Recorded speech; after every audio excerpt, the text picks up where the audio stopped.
everybody, it's the Burger Dude, and today I want to show you how I make a San Antonio bean burger, but vegan. And if you don't know what a San Antonio bean burger is, don't feel bad. I didn't know what it was either until I saw George Motes make one. But as you can see here, it's a burger made with refried beans, Fritos, cheese whiz, and diced onions, and it's super dang good. And one of the reasons why it's super dang good is because of the refried beans. And you could totally use canned refried beans, no shame in that. I do it all the time. Super easy, obviously. You could also use some canned pinto beans and just mash those up and season them how you like. Make sure you save some of that bean juice though. Don't throw it out. It'll make your life a lot easier. But personally, I like to make these from scratch. So I'm going to get a pound of dry beans and we're going to soak those overnight. You don't have to soak them, but it will take a lot longer to cook them. Go ahead and sort through, make sure there's no rocks in there or pennies or, paper clips, anything like that. Once they look good, cover them in water. I like to give them about 2 inches of water above where the beans are. Just make sure that you have enough water because these are going to double or triple in size. And you don't want to wake up the next morning and see them completely dry because that'll be a bummer. So as you can see there, that's the next morning. I've got still a little bit of water on top, so I did a good job with that. We're going to cook these in the Instant Pot today. If you don't have an Instant Pot, you can cook this on the stovetop. It's just going to take you a lot longer. I highly recommend an Instant Pot, though. I mean, I love these things. I usually make beans and soup and all sorts of stuff in them. And they're worth their weight in gold. This isn't sponsored. I just love this Instant Pot so dang much. I'm an Instant Pot fan. I would even say I'm a stan. Just make sure you seal it. Don't let it vent. That won't work. Cook at high pressure for 30 minutes and then natural release for 15. And then once we have that, we're going to have this beautiful steam hitting the camera and making everything look real cloudy. So maybe we should get a different angle. Let me show you what they look like. There we go, from the side. Yep, look at those beautiful beans. Now all we got to do is get a jalapeno and an onion. And if you can get the exploding variety, they'll make your life a lot easier. Because as you can see here, they've diced themselves. Otherwise, you could just dice them the old-fashioned way with a knife. And then we want to get a 1/3 cup of Crisco or vegetable oil melted in a pan. And we're going to add that jalapeno and that onion. And we're just going to cook those down for about, 8 minutes or so, I think is how long this took me. You just want to cook them down until they're translucent. You could add a little bit of salt to help you along. And once they look pretty much like that, what we're going to start doing is we're going to start adding in our beans. So get a slotted spoon or a spider, that sort of thing, and we're just going to add in our beans. It's okay if a little bit of the bean water gets in there because we're going to use that later. Do not discard the bean water. It's very important. Just get all your beans in there. Leave no bean behind. Once you got them all in there, give it a little stir just to kind of incorporate the onions and the pepper and the beans all together. And you're going to see the beans are already going to start getting kind of mashed. They're very, very ready to be mashed. But first, we want to season this. So I'm going to add some salt. I'm going to add this mushroom seasoning, which is going to add a lot of umami flavor. Some smoked paprika. Some oregano, if you can get a Mexican oregano, even better. And some cumin. Then we're going to get these chipotles in adobo, which is something that I like to put in just about everything. And this is totally customizable. You can totally season this however you like. This is just how I like to season my beans. And right here, they actually are pretty edible right now. You could totally just serve these up as is. But we're making refried beans, so we're going to mash these a bit with a potato masher. And again, the consistency of your beans is totally up to you. You can add as much of the bean water, which we're going to do in a little bit here.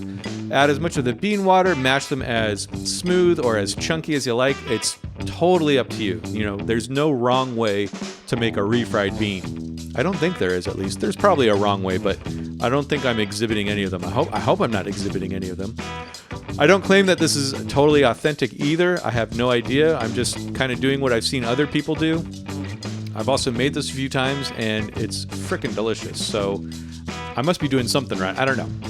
But look at that. Those look pretty good as is. I'm going to go ahead and salt and give it a little bit more cumin. And if you're like me and you like them to be super duper smooth, you can use a immersion blender. And I was going to do that after I mixed this, but I was so excited to use my immersion blender that I actually forgot to hit the record button before I started using it. So unfortunately, don't have that scene. There you go. That's right at the time when I realized I wasn't recording. But as you can see with the immersion blender, you're going to be able to get them nice and smooth. And this is another tool I do highly recommend. It's good for soups and obviously beans, anything you want. I love this immersion blender. Now, we're done with the beans. Let's do the cheese whiz. We're going to start off with this Daiya block of cheddar cheese, and I always recommend grating your own cheese. I've made the cheese whiz with the Daiya cutting board shreds, which is already pre-grated, and it just kind of comes out a little goopy, you know? And don't cut your fingers, you know? I know that it's tempting to try and get every little piece, but just use that as a snack, you know? That little nub, don't risk it. Don't slice off, you know, an eighth of your fingertip. It's not worth it. What? Either way, there you go. There's your beautiful grated vegan cheese. And now we're going to make our cheese sauce. We're going to do a roux. So we're going to get some vegan butter in there. And then what we're going to do is add about a tablespoon of flour at a time and just whisk in between. And once we got our flour all whisked in and incorporated, we're going to start adding in our unsweetened plant milk. Very important that it's unsweetened. You don't want a sweet cheese. Oof, I don't know about that. That would be weird. So just add in your plant milk a little bit at a time and whisk in between. And with this cheese sauce, I was going to try something different. I usually make it with a bunch of seasonings, but traditional non-vegan cheese sauce is really just cheese, butter, milk, and flour, maybe a little bit of salt, but they don't really season it that much. So I wanted to see if I could get away with that. And for the most part, I did. The only thing I ended up adding that is not traditional, I suppose, would be a little bit of turmeric, and that was simply just for the color. I just wanted this to pop and be a little bit more orange than it was coming out. So other than that, I didn't add any, nutritional yeast, which I know I'm breaking vegan law. And it turned out really, really dang good. And it's going to depend on what cheese you use, obviously. But this turned out really good as is. I gave it a taste just to make sure. And it was super frickin' delicious. So just put that on low heat and cover it to keep it warm while we get our Fritos together. And if y'all don't know, Fritos are totally vegan. They've only got 3 ingredients: corn oil, and salt. And man, I do love Fritos. I could eat these things all the ding-dong day, and sometimes I do. So get about a cup and a half, it doesn't matter, snack on them if you want to, and then get a meat tenderizer if you are a vegan who used to eat a lot of meat like I did and I still have a meat tenderizer laying around. Just crush up some chips. I feel like I only use my meat tenderizer now to crush up some chips, you know? A little bit of onion never hurt nobody except for people with onion allergies, so have some onion handy. And then we're going to toast some hamburger buns, and I'm going to do a dry toast because these are going to have to bear the brunt of the beans and the cheese. And then get about 3 ounces of plant-based meat, and we're going to smash it with a burger iron. You could also just smash it with a regular old spatula. And the parchment paper is good because it keeps it from sticking to the spatula or the burger iron. Cook that for about 3 minutes per side. And then all you got to do now is assemble your burger. So pull that off the heat, get your bun, add that burger patty, and then we're going to add as much refried beans as you like. I wanted this to be not super duper messy, so I was, a little bit more reserved than I probably should have been, but it turned out great anyways. It's fine. So the original that I saw George Motes do, he did the Fritos on the bottom underneath the burger patty, but I thought, I'd like the Fritos to be kind of engulfed in the beans and the cheese. I really feel like that's where Fritos' home is, so that's where I put them.